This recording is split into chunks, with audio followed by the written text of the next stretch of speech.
അച്ഛമ്മയും കിട്ടണം, മനസ്സിലായില്ലേ? അല്ല, എനിക്ക് അറിയാത്തോണ്ട് ചോദിക്കാണ്. ഞാൻ ബാംഗ്ലൂരിലേക്ക് തിരിച്ചു പോകണോ? പോണെങ്കിൽ ഇപ്പൊ തന്നെ പോകാം. അടുത്ത മാസം ഫൈനൽ ഇയർ പരീക്ഷയാണ് എനിക്ക്. മല പോലെ കൂട്ടിയിട്ട പുസ്തകങ്ങളെല്ലാം വായിച്ചു തീർക്കാനുള്ളതാ. വീട്ടിലാകുമ്പോൾ സ്വസ്ഥമായിരുന്ന് വായിക്കാമെന്ന് കരുതിയിട്ട് സ്റ്റഡി ലീവിന് ഞാൻ ഇങ്ങോട്ട് പോകുന്നത് തെറ്റായിപ്പോയി. ബാപ്പാക്കും ഉമ്മാക്കും പഴയ സ്വഭാവത്തിന് ഒരു മാറ്റം വന്നിട്ടില്ല. അതുകൊണ്ട് നിങ്ങൾ അടിപിടി നടക്കട്ടെ. ഞാൻ ബാംഗ്ലൂരിലേക്ക് തന്നെ തിരിച്ചു പോവുകയാണ്. നമ്മൾ ചെയ്തത് വളരെ മോശമായിപ്പോയി. മക്കളൊക്കെ വലുതാകുമ്പോ നമ്മളും അതിനനുസരിച്ച് പെരുമാറണ്ടേ? അതൊക്കെ എന്റെ തകരാറാ. അതൊക്കെ ഞാൻ സമ്മതിച്ചു. നിങ്ങൾ വേഗം ചെന്ന് ഓനോട് പോണ്ടാന്ന് പറയും. ഞാൻ പറയൂല, അജന്നെ പോയി പറഞ്ഞാ മതി. നിങ്ങളല്ലേ ബാപ്പ, അപ്പൊ നിങ്ങളല്ലേ പറയണ്ട്. അത് ശരിയാവില്ല. ആ മക്കളോട് പറയേണ്ട ഉമ്മാരാ. പണ്ടേക്കും പണ്ടേ അങ്ങനെയാണ്. ഈ കേട്ടിയില്ലേ, പൊന്ന് കായ്ക്കണ മാരാണെങ്കിൽ പൊരക്ക് ചാഞ്ഞാ പെട്ടണമെന്ന്. എന്നാലൊരു കാര്യം ചെയ്യാ, നമുക്ക് രണ്ടാക്കും കൂടെ ചെന്ന് പറയാ. ആയിക്കോട്ടെ, ഒത്തുപിടിച്ചാ മലവും പോലും എന്നാണല്ലോ, മനസ്സിലായില്ലേ?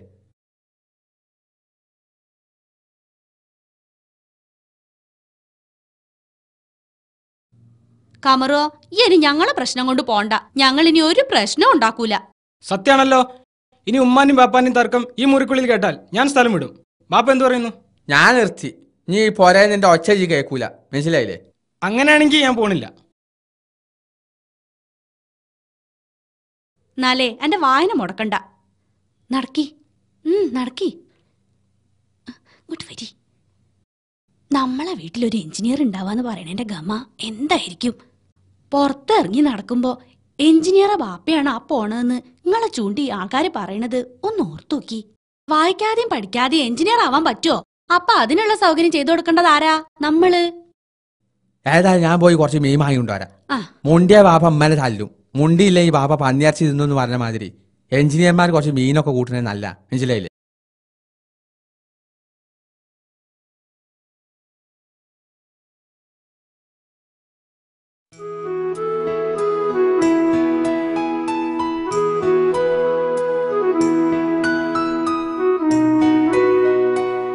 കമറോ, ഞങ്ങക്ക് രണ്ടാക്കും ലോകവും വിദ്യാഭ്യാസം ഒക്കെ കുറവാ.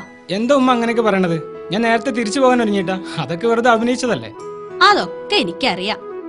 ഞാൻ പറഞ്ഞത് എന്താണെന്ന് വെച്ചാല്, മക്കളൊക്കെ വലിയ വലിയ ആളുകളാവുമ്പോ ഓരുടെ നിലയ്ക്കും വിലയ്ക്കും അനുസരിച്ച ഒരു വാപ്പയും ഉമ്മയും ഒക്കെ ആയിട്ടില്ലെങ്കില് ഓർക്കത് വലിയ കുറച്ചിലായി തോന്നണ കാലാണിത്.